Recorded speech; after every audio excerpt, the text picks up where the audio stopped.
बहराइच में आप मुसलमानों के घर पे एक भीड़ नीचे भीड़ खड़ी है, डीजे बज रहा है, मुसलमानों को अनाप शनाप कहा जा रहा है। घर पे चढ़ के हरा झंडा उतार के मुसलमानों का और भगवा झंडा लहराया जा रहा है, तो फिर फूल तो बरसेंगे नहीं। जो हुआ तो यही होना था। न्यूटन्स लॉ ऑफ मोशन है, for every action there is equal and opposite reaction. कोई खबर नहीं आई देश भर में कि किसी मुस्लिम कार्यक्रम पर हमला हुआ।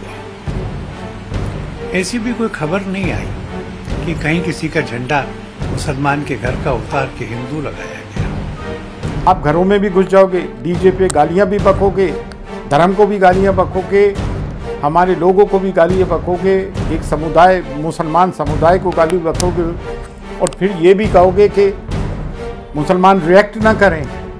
और फिर जब रिएक्ट करते हैं तो उसके ऊपर जो है जिन्होंने एक्शन किया उसको तो गोदी मीडिया दिखाता नहीं है।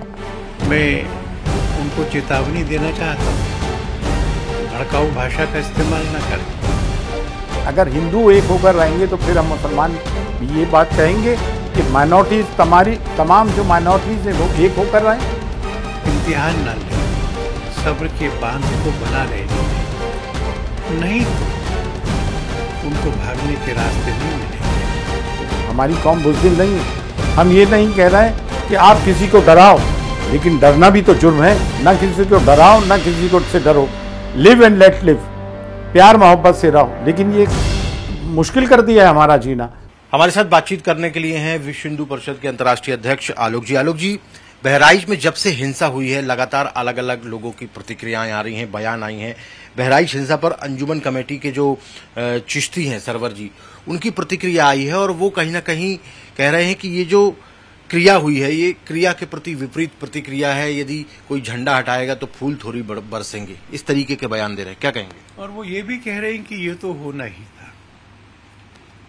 तो क्या इसमें से ये समझा जाए कि बहराइच में जो हुआ है वो स्पॉन्टेनियस नहीं था, इसके लिए उन्होंने प्लान किया था,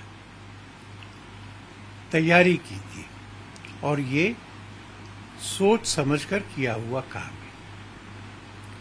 और अगर ये माना गया तो इसका इम्प्लीकेशन ये होगा कि जिस व्यक्ति की अंदर खींच के हत्या की गई, जिसके पूरे शरीर को छलनी कर दिया गया, जिसके ऊपर घाव के निशान हैं, वो सब ये कहने वाले लोगों ने कंस्पायर करके किया है। दूसरी बात ये है कि उन्होंने जो आरोप लगाए वो सच नहीं। इस बार ऐसा कोई खबर नहीं आई देश भर में कि किसी मुस्लिम कार्यक्रम पर हमला हुआ। ऐसी भी कोई खबर नहीं आई कि कहीं किसी का झंडा मुसलमान के घर का उतार के हिंदू लगाया गया। और जो खबरें आई वो सब ये आई कि हिंदुओं के समारोहों और कार्यक्रमों पर हमला हुआ। अनेक जगहों पर यह हमला नाबालिग लोगों से, माइनर्स से सामने रखकर कराया गया है। ये एक माइनर जिहाद का भी रूप ले रहा है कि उन लोगों को आगे करो जिनको सजा नहीं मिल सकती।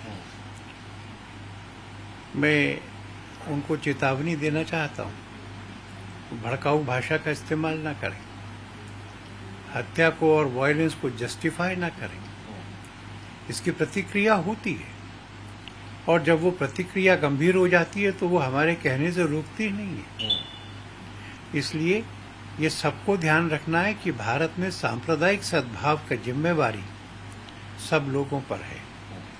कोई एक छत पर चढ़ के चुनौतियां देता रहेगा और दूसरा शांत बना रहेगा, ऐसा सामान्य मानवीय व्यवहार के अनुरूप नहीं। मैं इस तरह के बयानों की निंदा करता हूं और चेतावनी देता हूं कि इम्तिहान न लें, सब्र के बांध को बना रहने दें, नहीं तो उनको भागने के रास्ते नहीं मिलेंगे।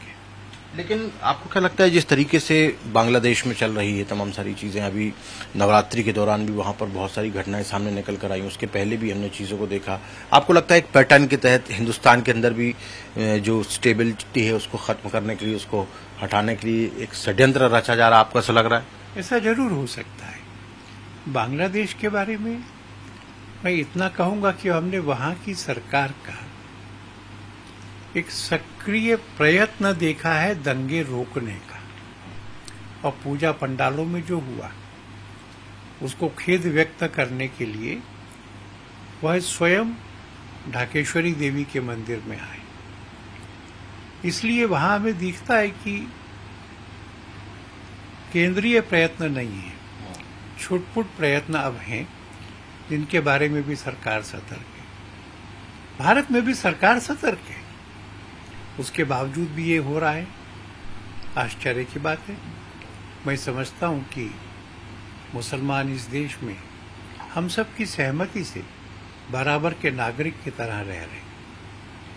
मैंने तो उत्तर प्रदेश का आंकड़ा देखा है। उत्तर प्रदेश में पक्का मकान, बिजली, गैस, शौचालय, नल घर में, इन सब सुविधाओं का लाभ उठाने वालों में मुस्लिम समाज की संख्या उनके अनुपात से बहुत ज्यादा है। And this is as it should be कि अगर वो अप्लाई करते हैं तो उनको ज्यादा मिल रहा है। इसके बावजूद भी अगर वो अपने यहाँ के पसमानदा समाज को एक निरंतर उत्तेजना में रखना चाहते हैं, उनको हमेशा ये बताना चाहते हैं कि इस्लाम खतरे में, इस षड्यंत्र से उत्तेजना फैलती है, संघर्ष होता है, पर पसमानदा की हालत नहीं सुधरती, आर्थिक भी नहीं, शैक्षणिक भी नहीं। अपने 90% समाज को निरंतर गरीबी, अभाव, अशिक्षा, जाहिली में रखने का षड्यंत्र अब मुस्लिम नेतृत्व ने बंद करना चाहिए। सर, एक अंतिम सवाल जानना चाहता हूं, क्या आपको लगता है कि नए नए कानून आ रहे हैं, ट्रिपल तलाक का कानून आया, उसके बाद मुस्लिम समाज को लेकर अलग अलग कानून बन रहे हैं, वक्फ का भी बिल आ रहा है, उसका भी लगातार विरोध हो रहा है, आपको लगता है इन सब कानूनों के चलते कहीं ना कहीं कुछ लोग जो हैं वो डर रहे हैं कि कानून आएगा तो कुछ चीज़ों का सुधार हो सकता है मुस्लिम समाज में, इसीलिए उसका विरोध करने के लिए इन सब सारी चीज़ों को करके वो ध्यान भटकाना चाहते हैं, विरोध प्रदर्शन करना चाहते हैं? ऐसा हो सकता है, क्योंकि जो कानून आ रहे हैं वो तो अच्छे हैं।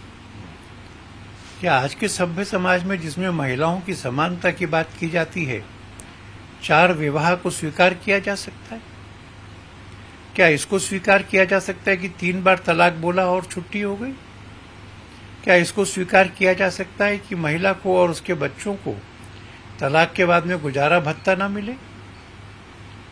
जो पूरा पश्चिमी समाज और पूरा बाकी समाज महिला समानता की बात करता है, महिलाओं के अधिकारों की बात करता है, इंक्लूसिविटी की बात करता है, उनके पार्टिसिपेशन का अधिकार देता है, उसको यूसीसी के इस एस्पेक्ट का समर्थन नहीं करना चाहिए?